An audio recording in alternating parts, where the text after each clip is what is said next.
Fargo and serving you on TV, online, and on the go. This is Valley News Live at 10. New at 9, a major traffic backup this evening near West Fargo. A portion of I-94 was partially shut down following a multi-car crash. It happened near mile marker 343 in West Fargo in the westbound lanes of the interstate around 7:30. Our reporter on the scene says 3 cars were towed from the scene, one of which was a North Dakota Highway Patrol Squad car.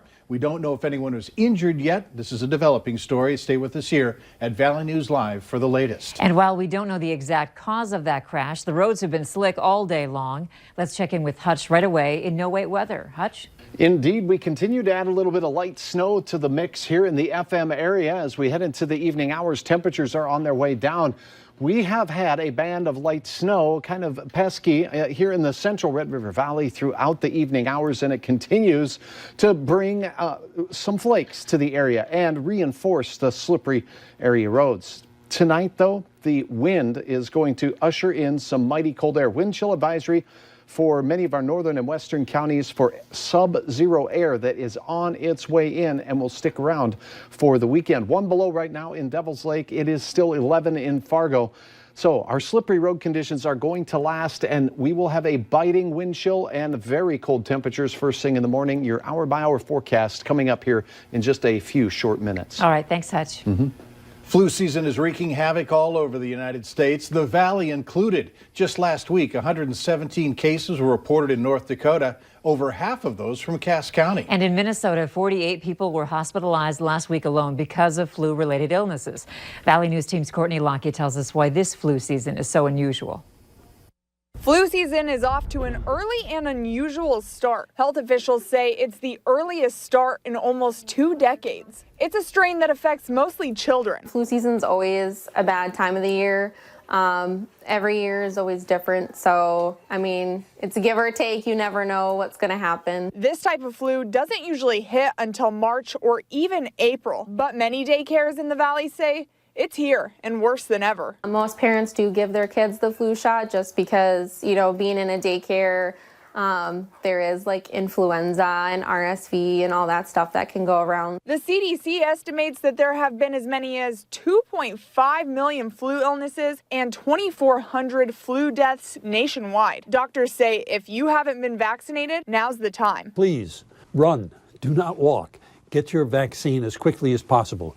You know it takes 10 days to 2 weeks for your body to make your full protection. Some experts say the early start could mean the season will be more severe. Others say it's too early to tell. The influenza vaccine is not a perfect vaccine, but remember this.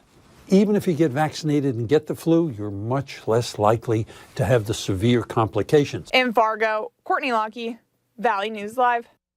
Also, officials say it's possible the flu season could peak much earlier than normal.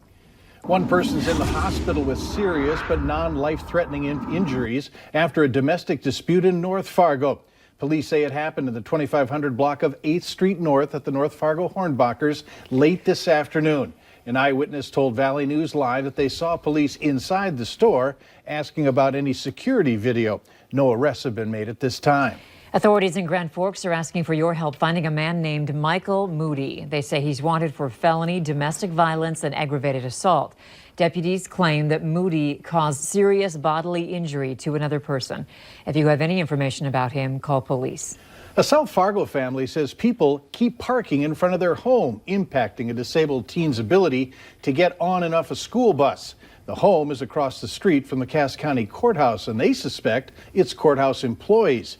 Ingrid Lynch says she's tried to stop people from blocking the walkway. She takes care of a 13-year-old girl who is autistic and nonverbal. The teenager has had several surgeries that impacted her ability to walk. She also nearly fell from a car being parked in front of the home. Be mindful of who may be living in those buildings that you park in front of. They may not always be mobile. They may need access to the road. Cass County's administrator tells us that there are 5 parking lots for employees to use, and he hasn't heard any complaints about employee parking.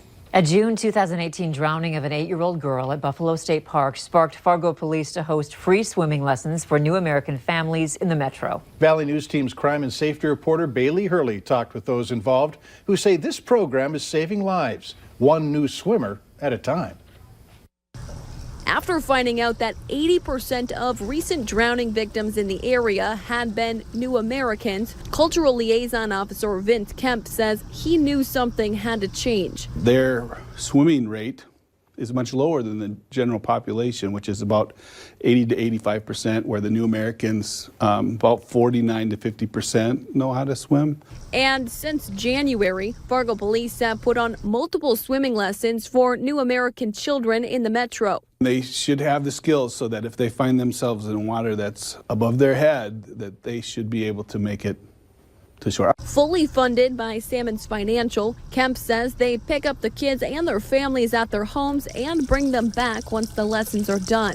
Saying by the end, the kids have spent 4 hours in and around the pool. By the end of it, all of them are swimming around, understand that you can bob to save your life, to get air, and some of them are diving off the diving boards after the end of at the last class. They teached us how to like lay on your back and then swim.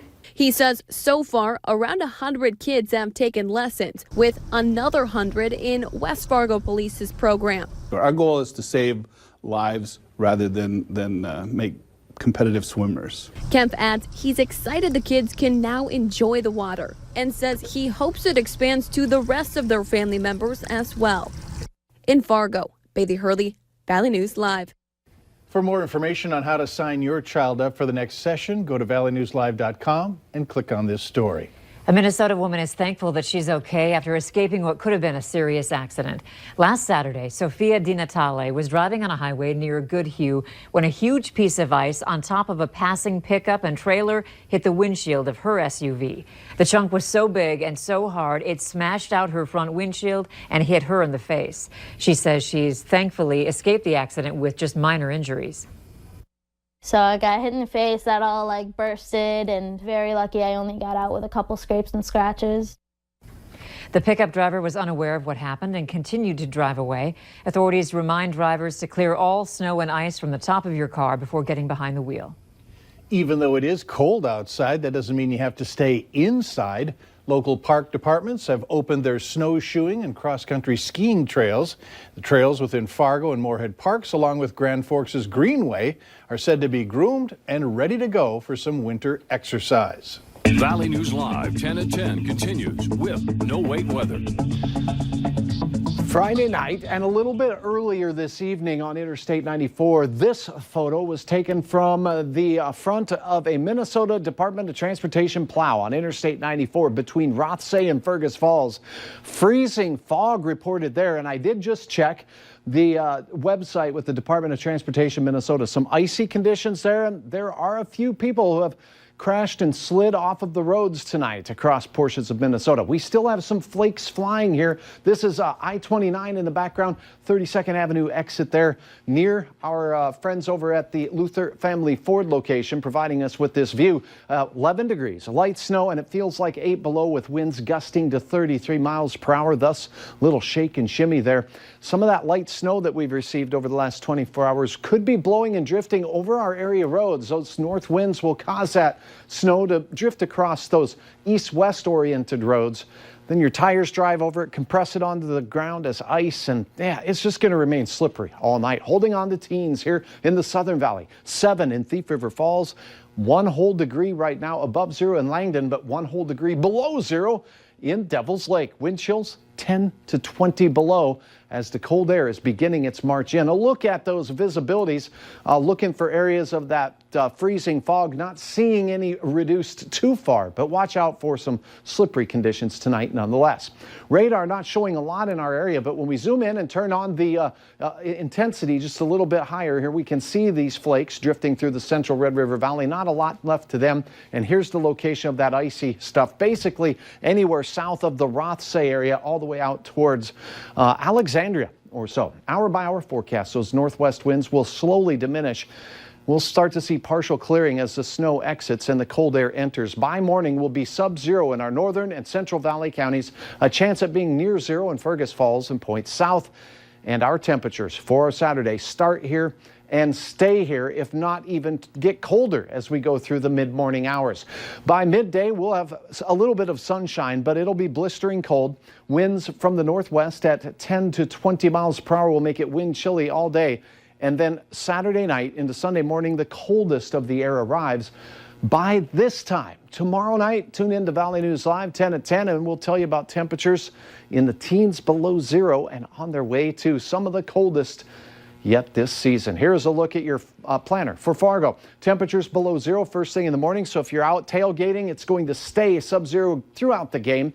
North winds 10 to 20 miles per hour. So pretty biting wind chills out there with a very cold night ahead. 9 below tomorrow afternoon in Grand Forks. 3 above, though, out in Detroit Lakes and Fergus Falls. And this might be what it looks like tomorrow. A frozen tundra. David capturing this shot near Kelly's Slough up north. Planning forecast. After an absolutely brutal Sunday morning in Fargo near 20 below, we start warming things up. 10 degrees above on a sunny Monday.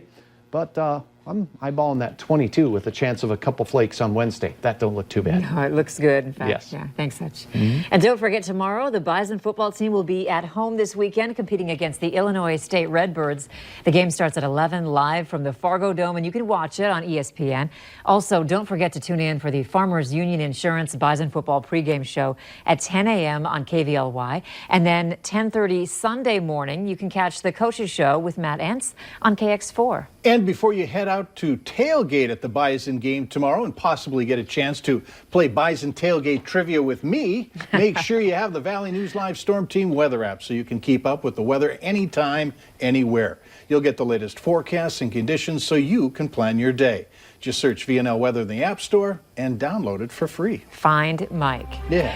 Later on Valley News Live at 10, kindness is spreading beyond the keyboard and touching people's lives across state lines. How a Facebook post has inspired a lot of people in the Valley. Next.